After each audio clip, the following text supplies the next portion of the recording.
Do I regret the fact that he has quite obviously conducted himself in a manner unbecoming, in a dramatic and unprecedented move that has sent shockwaves through the British monarchy? King Charles has formally initiated the process to remove his brother's remaining royal titles and served formal notice on October 30th, ordering Andrew to surrender the lease to Royal Lodge. Yes, unbecoming. He was a sex offender. The sweeping decision marks the culmination of years of scandal and mounting pressure on the palace to take decisive action against the man once known as Prince Andrew, Duke of York. Going forward, he will be known as Andrew Mountbatten-Windsor, stripping away the princely titles he has held since birth, as the second son of Queen Elizabeth II. But the fallout extends beyond Andrew himself. Sarah Ferguson will move out of Royal Lodge after decades of sharing the Windsor residence with ex-husband, marking the end of an era for the divorced couple who had continued living together in the sprawling mansion for more than 2 decades. The palace announcement was stark and unequivocal. His Majesty has today initiated a formal process to remove the style titles and honors of Prince Andrew Buckingham Palace, confirmed in a statement that reverberated across the globe. The decision effectively ends Andrew's royal status and forces both him and Ferguson to vacate their longtime home, the mansion at the center of the storm. Royal Lodge is no ordinary residence. The site has been home to structures since the 17th century, with the present building dating from the 19th century and expanded in the 1930s for the then Duke of York, the future King George VI. Its central section consists of 3 stories with 2-story wings, totaling about 30 rooms including 7 bedrooms. The property holds deep emotional significance for the royal family. Around 1932, the Duke and Duchess of York moved into Royal Lodge with their young family, including then Princess Elizabeth. Later, Queen Elizabeth II. The future queen spent much of her childhood at the estate, and the grounds contained the miniature cottage Buchenbach, a gift to Princess Elizabeth as a child from the people of Wales in 1932. After King George VI's death, the Queen Mother continued to use the house as one of her country retreats as a grace and favor residence until her death in 2002. It was at Royal Lodge that the beloved Queen Mother took her final breaths with Queen Elizabeth II by her side. Following his grandmother's death, Andrew paid £1 million for the property in 2003, and under the terms of the 75-year lease, which was due to expire on June 15, 2078, he was expected to pay for any refurbishment work and the maintenance of the surrounding grounds. He is said to have spent $7.5 million renovating the 30-room Georgian house in Windsor, with new additions including an indoor swimming pool. Andrew, with his 2 daughters, moved into the house in 2004, having vacated Sunninghill Park. In 2008, his former wife, Sarah Ferguson, moved into Royal Lodge again, sharing a house with Andrew. Despite their 1996 divorce, the couple maintained an unusually close relationship, continuing to cohabit in the Grand Windsor residence for nearly 2 decades. The Epstein scandal, a friendship that destroyed a prince. The roots of Andrew's downfall trace back to his association with Jeffrey Epstein, the American financier and convicted violator. In March 2011, BBC News reported that the friendship of Andrew with Jeffrey Epstein was producing a steady stream of criticism. But it would take years before the full extent of the scandal would emerge and force the royal family's hand. Andrew said he met Epstein in 1999 through Ghislaine Maxwell, Epstein's girlfriend, and later convicted adult trafficker. What followed was a relationship that would ultimately cost Andrew everything. Jeffrey Epstein and Ghislaine Maxwell attended a party at Windsor Castle, hosted by Queen Elizabeth II to mark Prince Andrew's 40th birthday in 2000. Demonstrating just how deeply embedded Epstein had become in Andrew's life. The allegations against Andrew are serious and deeply disturbing. In 2014, Virginia Dufresne alleged that at age 17 she was trafficked by Epstein and forced to have intimate acts with Prince Andrew on 3 occasions. The first occasion allegedly occurred in Maxwell's London townhouse in March 2001. She claimed the other occasions occurred at Epstein's New York mansion and his private Caribbean island.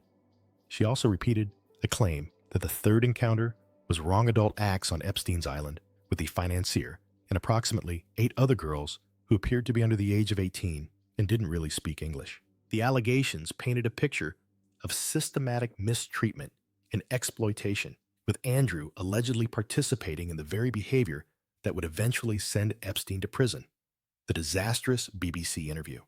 Andrew's attempt to clear his name became one of the most catastrophic public relations disasters in royal history. In November 2019, the BBC's Newsnight arranged an interview between Andrew and Emily Maitlis, in which he publicly recounted his dealings with Epstein. The interview was recorded in Buckingham Palace on the 14th of November and broadcast on the 16th of November. The interview was intended to quell criticism and allow Andrew to explain his side of the story. Instead, it became a masterclass in what not to say. Andrew said he had no recollection of ever meeting Dufresne, and added he could not have had any intimate act with her in March 2001 because he was at Pizza Express with his daughter Beatrice that day. Perhaps most damaging was Andrew's apparent lack of empathy for Epstein's victims. Andrew said he did not regret his friendship with Epstein, saying the people that I met and the opportunities that I was given to learn either by him or because of him were actually very useful. Public reaction was swift and scathing. Hannah Bardell, then the MP for Livingston, called the interview sickening and stated Prince Andrew literally has no remorse or regard for the women mistreated, and clearly does not see the problem with being pals with Epstein. The Guardian wrote, it was an exchange that summed up a grotesque mismatch between the York's language and demeanor and the gravity of the allegations which continued to surround him. On the 20th of November 2019, a statement from Buckingham Palace announced that Andrew was suspending his public duties for the foreseeable future. The prince, who had once been a fixture at royal events representing the Queen, at home and abroad, was effectively sidelined. Sarah Ferguson's complicated role. Sarah Ferguson's involvement in the Epstein affair adds another troubling dimension to the scandal. In March 2011, Ferguson admitted that Epstein paid $15,000 to her former personal assistant, Johnny O'Sullivan. The payment came at a time when Ferguson was facing significant financial difficulties. In an interview with the Evening Standard, Ferguson said, I personally, on behalf of myself, deeply regret that Jeffrey Epstein became involved in any way with me. I abhor pedophilia and any type of mistreatment against children, and know that this was a gigantic error of judgment on my behalf. But revelations in 2025 showed that Ferguson's relationship with Epstein may have been more complex than initially acknowledged. In 2025, it came out that Ferguson had emailed Epstein after this interview, writing to him, "You have always been a steadfast, generous, and supreme friend to me and my family."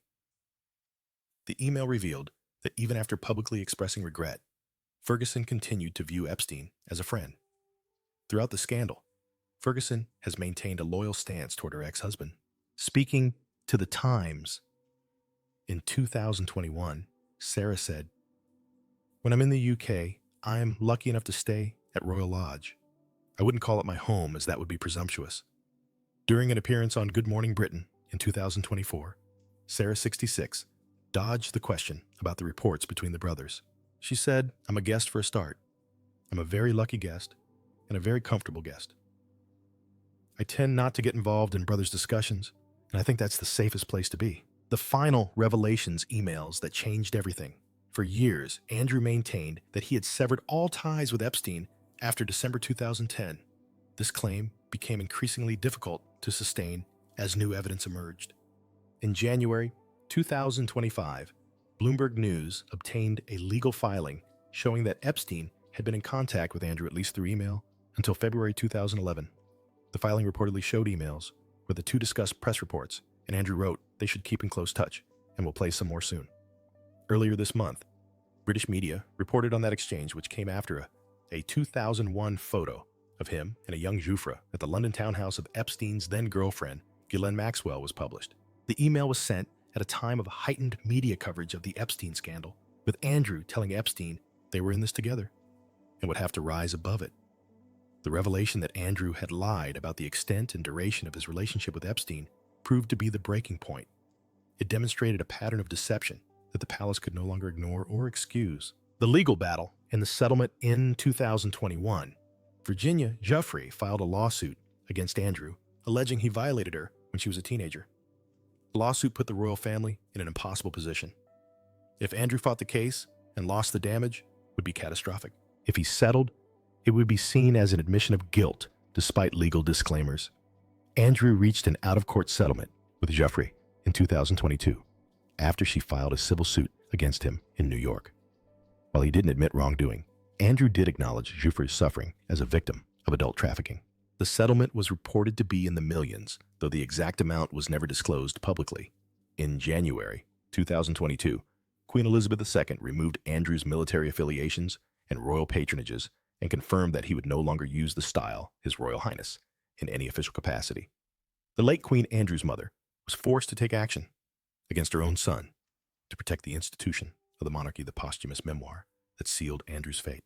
In October 2025, Virginia Giuffre's posthumous memoir, Nobody's Girl, was published, reigniting the scandal with visceral new details. Nobody's Girl detailed 3 alleged intimate encounters with Andrew, who she said acted as if he believed having intimate acts with me was his birthright. The memoir's publication coincided with increased scrutiny of Andrew's finances and his continued residence at Royal Lodge. The Times newspaper reported on October 21 that he had not paid rent on his 30-room mansion known as Royal Lodge for 2 decades. It was revealed that he had a lease on the property, stipulating a peppercorn rent in return for carrying out renovations and maintaining the mansion. Andrew was paying a rent of 1 peppercorn each year. The arrangement came under intense criticism from politicians and the public alike, who questioned why a disgraced royal should continue to live in luxury at minimal cost while his association with a convicted violator remained unresolved. King Charles makes his move. For King Charles, the decision to strip his brother of titles and evict him from Royal Lodge was undoubtedly painful, but increasingly necessary. Andrew's behavior put King Charles in a difficult position. Effectively banish his brother as a royal outcast, or allow the steady drumbeat of negative headlines to risk further reputational damage due to the institution. His lease on Royal Lodge has to date provided him with legal protection to continue in residence. The palace continued. Formal notice has now been served to surrender the lease, and he will move to alternative private accommodation. The statement was carefully worded, but unambiguous in its message. The palace added that the censures are deemed necessary, notwithstanding the fact that he continues to deny the allegations against him. In other words, whether Andrew accepted the allegations or not was irrelevant. The damage to the monarchy was too severe to allow the status quo to continue. Where will they go? The uncertain future of Andrew and Fergie. Andrew is expected to relocate to a property on the Sandringham estate with any future accommodation privately funded by the king. Sandringham, the royal family's private estate in Norfolk, has long been used as a retreat away from public scrutiny. Sandringham is expected to keep him out of the public eye and in a form of exile, but Sarah Ferguson will not be joining him there. A palace source said it's unlikely Ferguson will relocate to Sandringham, where Andrew is expected to live after leaving Royal Lodge. Sources close to Ferguson emphasized her determination to forge her own path. Contrary to reports, she has never asked for a property or any provision for herself. The source added she will continue to forge an independent life.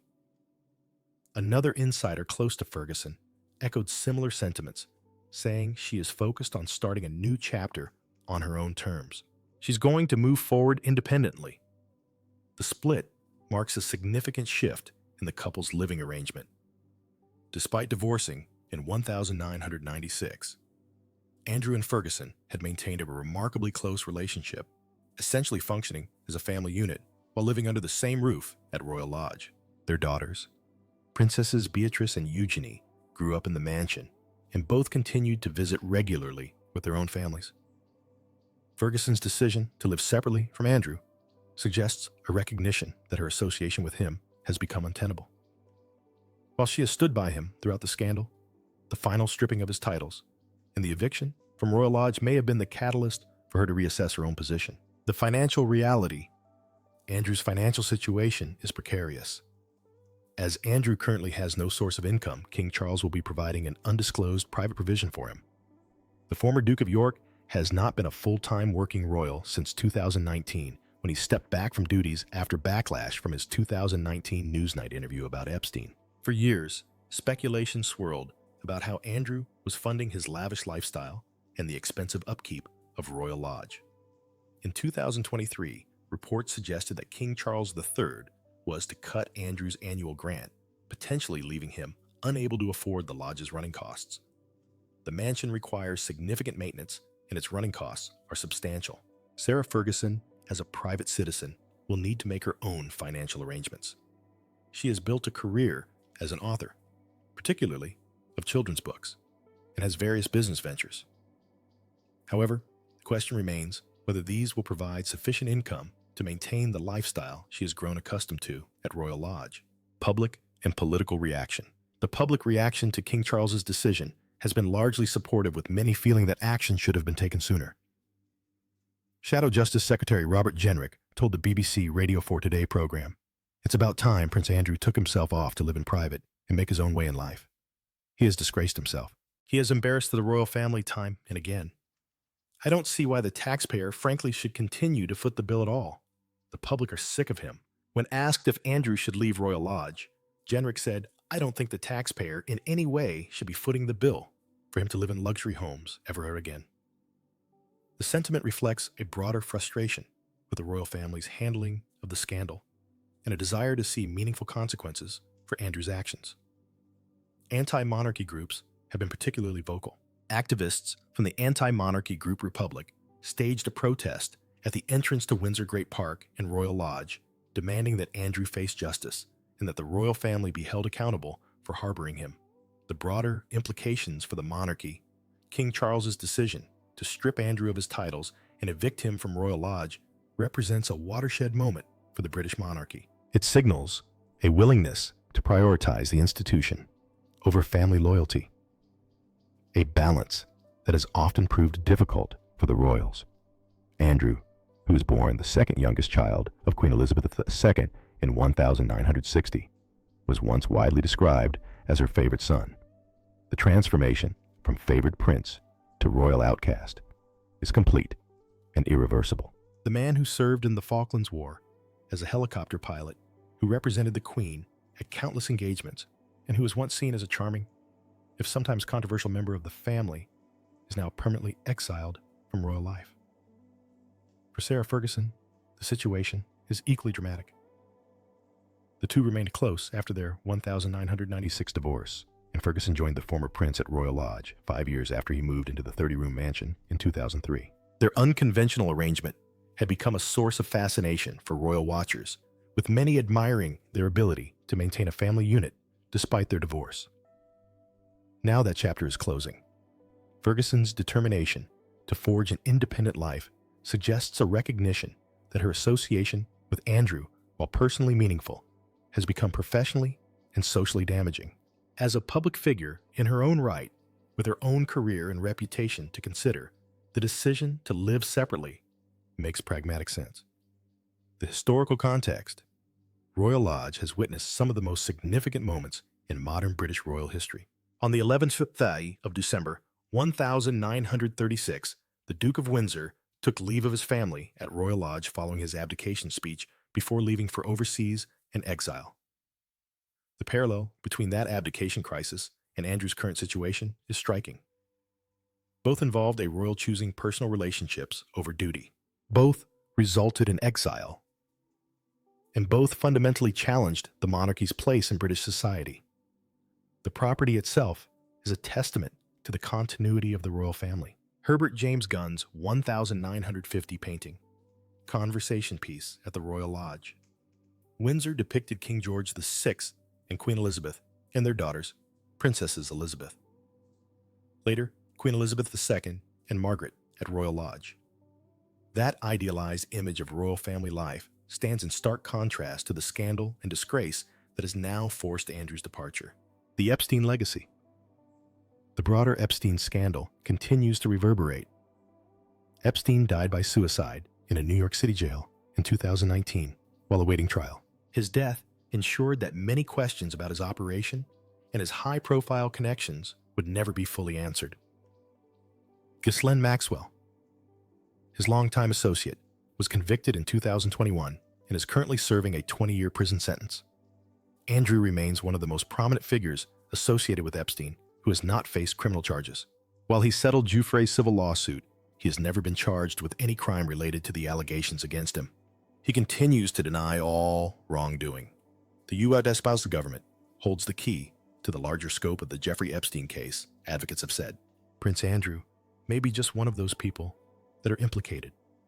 And I do believe if he's willing to come forward now and cooperate, it will lead to the larger scope of what really gone on here, because there's so many people that need to be held accountable.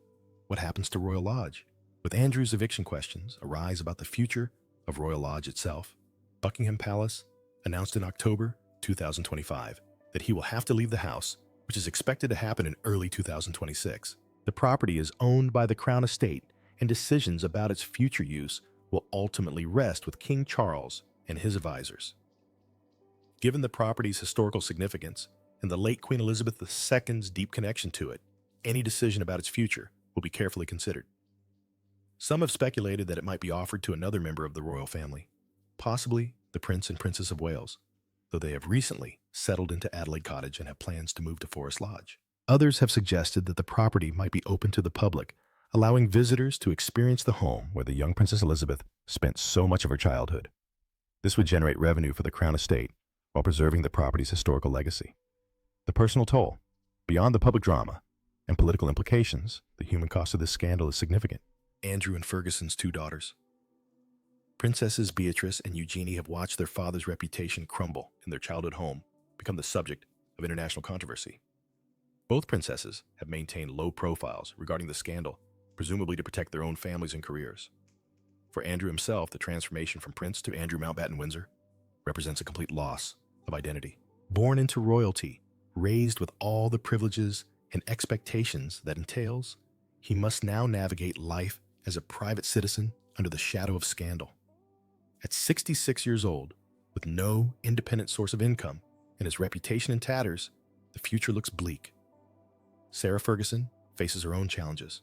At 66, she must establish a truly independent life for perhaps the first time in decades. While she has maintained various business ventures and continues her charitable work, the loss of the security and social position that came with her association with Royal Lodge and Andrew will be significant. The final word. Buckingham Palace, as the statement concluded, "Their Majesties wish to make clear that their thoughts and utmost sympathies have been and will remain with the victims and survivors of any and all forms of mistreatments." This acknowledgement of the victims represents a significant shift in the royal family's approach to the scandal. For years, the focus seemed to be on protecting Andrew and managing the public relations crisis. Now, under King Charles's leadership, the priority has shifted to accountability and recognizing the suffering of those who were harmed.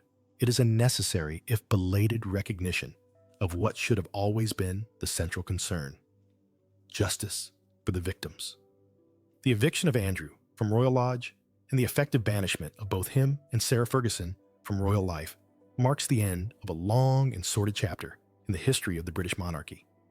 It demonstrates that even princes are not above accountability, and that the survival of the institution depends on its ability to adapt to modern expectations of justice and transparency. As Andrew packs his belongings and prepares to leave the mansion that has been his home for more than 2 decades, and as Sarah Ferguson contemplates her independent future, one truth remains clear. The consequences of associating with Jeffrey Epstein have finally caught up with them. The golden cage of royal privilege has been opened, and they are being cast out, not into freedom, but into a very public and very permanent exile. The story of Royal Lodge, once a symbol of royal family life and continuity, has become a cautionary tale about the dangers of prioritizing status over morality, of protecting reputation over truth, and of maintaining connections that should have been severed long ago. King Charles's decisive action comes years too late for many, but it represents a necessary reckoning for a monarchy trying to survive in the 21st century. For the residents of Royal Lodge, the corgis that once belonged to Queen Elizabeth II, the staff who have maintained the property, and the memories embedded in every room, change is coming. And for Andrew Mountbatten-Windsor and Sarah Ferguson, the Duchess who was but is no more, the future is uncertain, diminished, and forever shadowed by the choices they made and the company they kept. That's a wrap, fam. Now, it's your turn to weigh in. Leave a comment and let us know what you think. Is King Charles taking it too far by pushing Prince Andrew and his wife out of the royal estates? Or are they getting what they deserve? Are they being unfairly treated? Or did their actions warrant such consequences? We're curious to hear your thoughts and opinions on this royal drama. Don't forget to like and subscribe for more juicy royal news and updates.